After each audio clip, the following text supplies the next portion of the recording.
Bienvenidos de nuevo a todos al octavo capítulo y segunda parte de la serie de videos de Crystal Clear Electronics.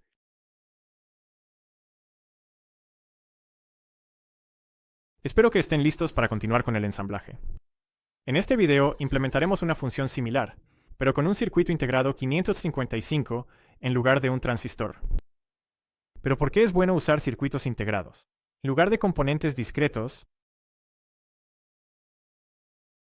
Eso es porque obtienes la misma función con muchas menos piezas, así que tienes la misma función en un tamaño más pequeño. También es más fácil de diseñar, porque el núcleo del circuito ya ha sido diseñado para ti, y es más fácil de ensamblar y fabricar, porque solo necesitas encajar una pieza en lugar de un montón de piezas. Veamos el uso del circuito integrado 555. las ondas cuadradas son necesarias para muchas aplicaciones, pero la solución con transistor ocupa un gran espacio, por un lado, y su frecuencia también es sensible al calor y al voltaje de suministro, por otro lado. Debido a esto, y con el fin de unificar una amplia gama de funciones, en 1971 se creó el circuito integrado 555, que sigue siendo muy popular hasta el día de hoy. Construye el circuito que se muestra en la figura en tu placa de pruebas. Luego añade alimentación de 12 EV al circuito usando una fuente de alimentación o un enchufe. El LED en la salida parpadeará aproximadamente una vez por segundo. Intenta cambiar la frecuencia de parpadeo nuevamente reemplazando los componentes. Debes prestar atención para asegurarte de que R1 no sea menor que 1 kΩ. De lo contrario, el circuito integrado podría dañarse. Primero, reemplaza la resistencia R1 por un valor de 68 Kt.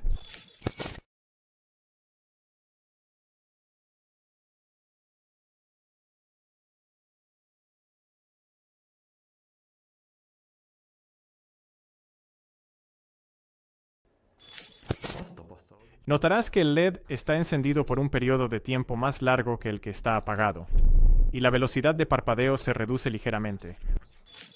Reemplaza la resistencia de 1 kΩ en lugar de R1 y reemplaza C1 con un capacitor de 22 UF.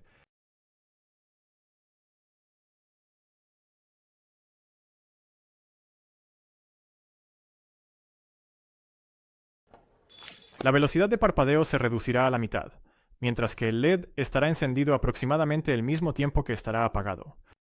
Si disminuyes el valor de R2, el parpadeo se volverá más rápido, y la diferencia de tiempo entre los dos estados del LED aumentará. Podemos concluir que la frecuencia del parpadeo del LED depende del valor de R1, R2 y C. La relación de los tiempos de los estados del LED depende del valor de R1 y R2. Veamos qué hay dentro de este circuito integrado. Dentro, hay un divisor de voltaje que consiste en tres resistencias de igual valor, RA, RB y RC. En sus puntos de conexión, se pueden medir 2/3 del voltaje de la fuente de alimentación y 1/3 del voltaje de la fuente de alimentación de arriba hacia abajo, lo que en este caso significa 8 voltios y 4 voltios. Luego, hay dos módulos comparadores de voltaje que conectan el voltaje de suministro a sus salidas, que en adelante se denominarán estado de lógica 1, si sus entradas positivas tienen voltajes más altos que sus entradas negativas. En todos los demás casos, se pueden medir voltajes 0 en las salidas, que en adelante se denominarán lógica 0. El umbral del circuito integrado está conectado a la entrada positiva de uno de estos módulos, y su entrada negativa está conectada a la resistencia. Punto. 2/3 del divisor. Entonces, este comparador tendrá una salida de 1. Si el voltaje en el pin de umbral es mayor que 2/3, en nuestro caso, mayor que 8 voltios. El pin positivo del otro módulo está conectado al punto de 1/3 del divisor, y el pin negativo está conectado a la pata del circuito integrado, marcado con el título de la pista, lo que significa que su salida será 1. Si el voltaje en el pin de trig o disparo es menor que 1/3 de la fuente de alimentación, o menos de 4 voltios. En nuestro caso, la salida de los dos módulos comparadores de voltaje está conectada a un llamado elemento de almacenamiento RS. Este elemento es capaz de mantener su voltaje de salida en estado 0 o 1. El cambio de estado entre los estados está determinado por los voltajes 0 y 1 en sus entradas. Si S o set se establece en 1, entonces la salida se establece en 1. Si tienes 1 en la entrada R o de reinicio, la salida se establece en 0. En el circuito integrado 555. Esto significa que la salida del contenedor RS se establece en 0 si el voltaje en el pin de umbral del circuito integrado es mayor que 2/3 del voltaje de la fuente de alimentación. Llega a un estado de 1 cuando el voltaje en el pin TRIG cae, por debajo, de 1/3 del voltaje de la fuente de alimentación. La salida del circuito integrado está conectada a través de un amplificador a la salida del contenedor RS.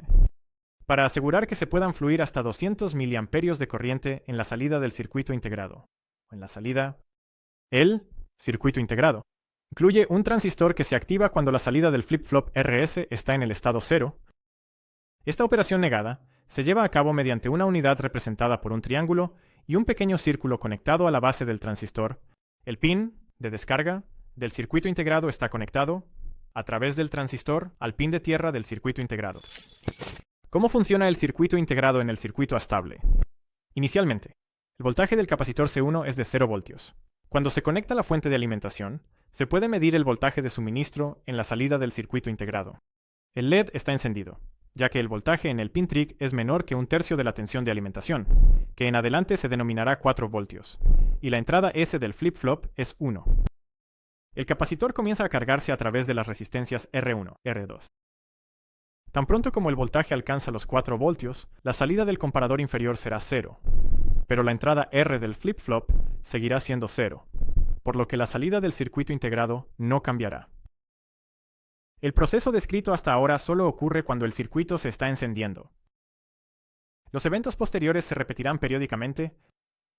El voltaje del capacitor seguirá aumentando, hasta alcanzar 2/3 del voltaje de la fuente de alimentación, que en adelante se denominará 8 voltios. En este momento, la salida del comparador superior cambia a 1, lo que hace que la salida del flip-flop RS sea 0 y 0. Salida. Se puede medir el voltaje en la salida del circuito integrado, y el LED estará apagado.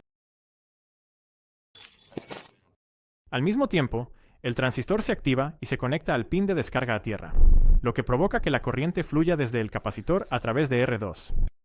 Es decir, comienza a descargarse. Esa es la razón del nombre del pin de descarga.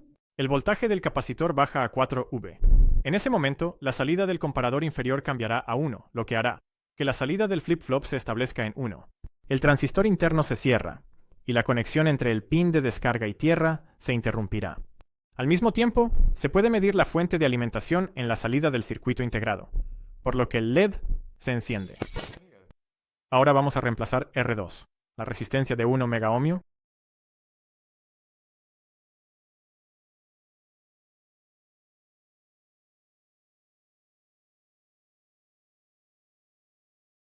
Esto aumentará el tiempo de cambio en la salida. Usa tu multímetro para medir el voltaje en los terminales del capacitor C. Experimentarás que mientras el LED está encendido, el voltaje aumentará de 4 a 8 voltios, luego la salida cambiará y el voltaje disminuirá hasta que alcance los 4 voltios. Y luego el proceso comienza de nuevo.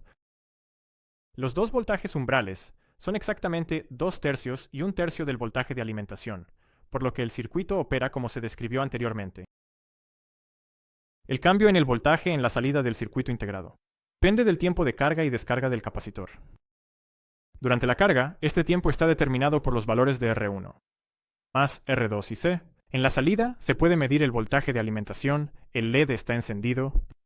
Solo los valores de R2 y C son determinantes durante la descarga.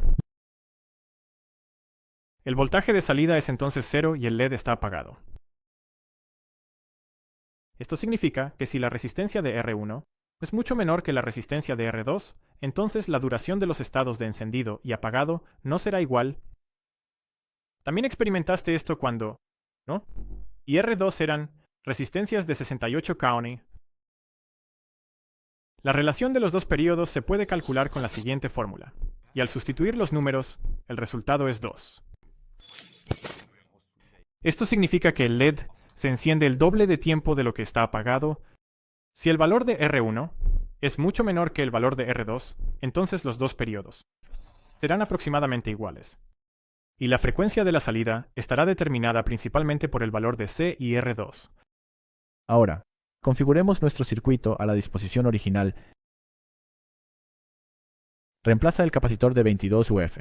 con el de 10 UF.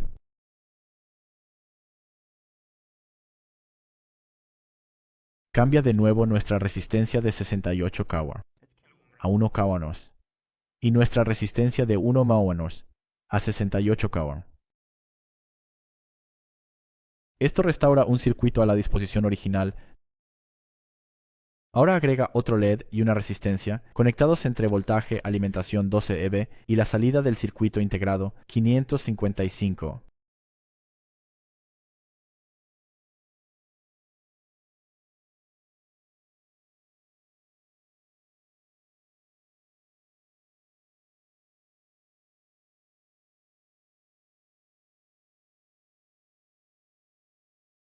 Nuestro circuito parpadeará de la misma manera que un transistor, un circuito estable mostrado en el video anterior. En este capítulo del currículo, has aprendido sobre los dos tipos de implementación del circuito estable. Ambas soluciones se basan en el tiempo que requiere un capacitor para cargarse o descargarse a través de una resistencia. También aprendiste que el tiempo depende de la capacidad y la resistencia. De hecho, usamos este método para lo que se llama medir el tiempo. El voltaje en la salida del circuito estable cambió entre dos valores, llamados estados lógico 1 y lógico 0. Esto bien significa que la salida se puede considerar como una señal digital. En el currículo, este fue el primer circuito que realmente hizo algo de manera independiente. En este caso, produjo una señal digital y parpadeó dos LEDs. Con este resumen, llegamos al final de nuestro video. Gracias por acompañarnos en nuestro episodio llamado Un circuito estable. Esperamos que hayas aprendido mucho de estos videos y que puedas usarlo en el futuro. El currículo se puede descargar en formato PDF desde crystalclearelectronics.eu y en húngaro desde crystalclearelectronica.eu. Y también puedes encontrar una aplicación móvil para las plataformas Android e iOS con el mismo nombre. También puedes seguirnos en Facebook, donde te mantendremos informados sobre las últimas noticias. Nos vemos pronto en el próximo video. Adiós.